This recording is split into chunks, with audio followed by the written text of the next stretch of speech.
At 5:42 in the morning at Riverton Air Base, the aircraft hangar became completely quiet as Captain Rhea Maddox entered.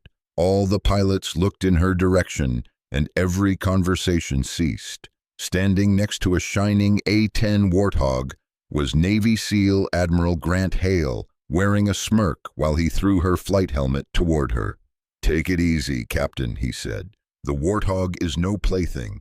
Simply demonstrate a basic departure for the senior officers. Keep it simple." Waves of laughter moved through the assembled group.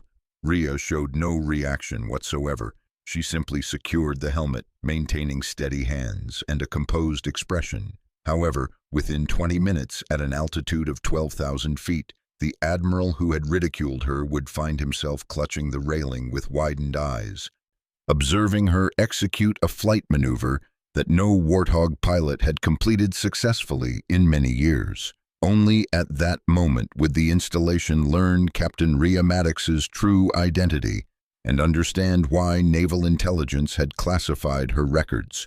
Before continuing, pause for 3 seconds to write "I'm watching" in the comments. Then click subscribe. This action signals the algorithm that you desire additional narratives about warriors whom society undervalues until they reveal their genuine capabilities. The wind cut sharply across Riverton Air Base well before daybreak, bringing with it the distinctive metallic thunder of engines undergoing testing for a day whose significance exceeded what anyone openly acknowledged. Floodlights illuminated the tarmac, and the enormous hangar entrance stood wide open, exposing the unmistakable outline of an A-10 Warthog resting like a dormant predator. Captain Rhea Maddox approached with both hands tucked into her pockets and her gaze lowered, her boots making clicking sounds against the frozen concrete surface. Her appearance didn't suggest someone suited for the Air Force's most combative attack aircraft unit. She displayed no aggressive posturing or confident swagger. Instead, she carried herself with the peaceful silence characteristic of someone who had discovered years ago that making noise was an unnecessary indulgence. Yet if the installation had already formed low opinions of her capabilities, the murmured conversations proved this assessment. "That's her," one aviator muttered from near the maintenance area. "Political appointment," another responded. "Zero combat credentials. Simulator expert but real-world novice." Rhea detected their comments. She simply lacked sufficient concern to acknowledge them.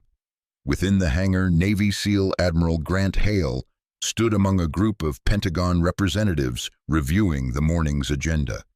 His mere presence created an atmosphere tense enough to slice through reinforced metal.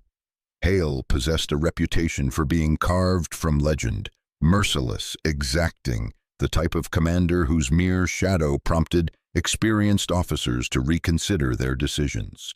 He became aware of Rhea only after she walked directly past him. "Look at this," he announced, loudly enough for everyone's attention. "Riverton's Phantom has decided to grace us with her presence."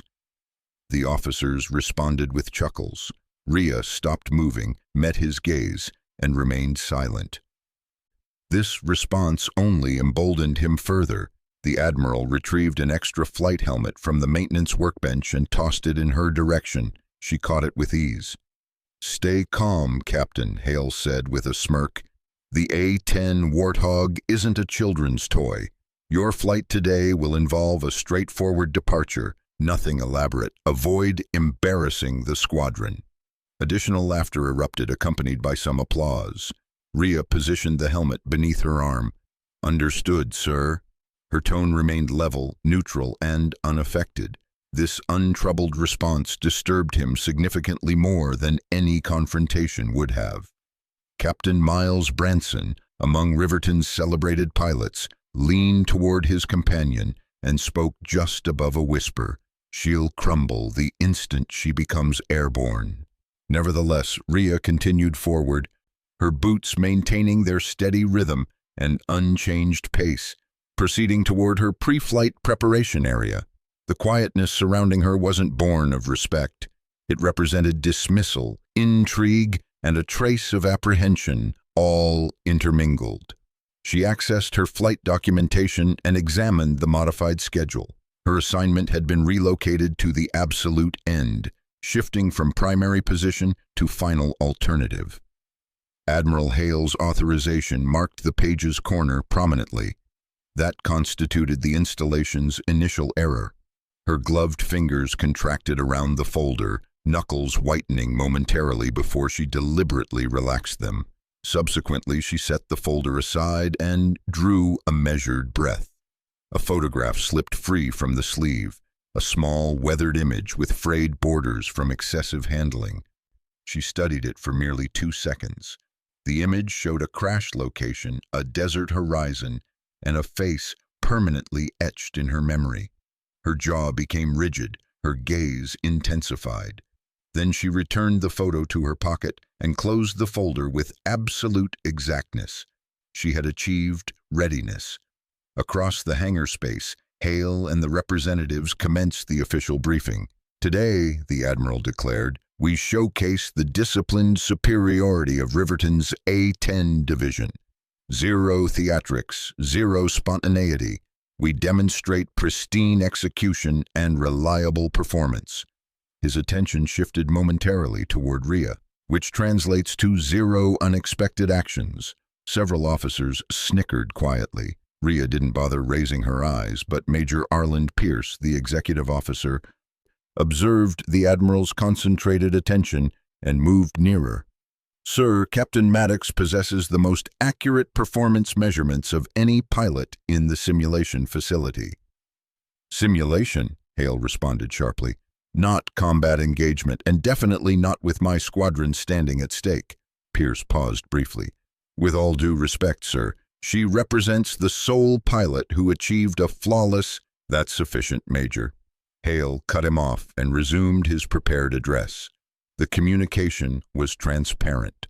Rhea Maddox should remain quietly positioned at the schedule's bottom and keep herself unnoticed. However, destiny showed little regard for scheduling arrangements. As the pilots scattered, Rhea retrieved her checklist and proceeded toward the A-10. Captain Branson leaned casually against the aircraft wing, displaying a grin. "Exercise caution, Maddox. Warthogs have bite. This is a substantial aircraft, demanding on the throttle." Rhea regarded him with composure. Everything substantial becomes simpler once you eliminate your fear of it. Branson's grin faltered. Major Pierce approached her subsequently, extending a coffee container. "Thought you could use this." She accepted it with a slight acknowledgement. He reduced his voice volume. "Should they permit your flight today, don't restrain yourself." "I never restrain myself," she answered. "I execute orders." Pierce swallowed visibly. "Correct." The awkwardness communicated everything Rhea required to understand. He wasn't hoping for her failure. He felt terrified regarding how far her actual capabilities extended. The installation's public address system crackled to life. "Pilots in it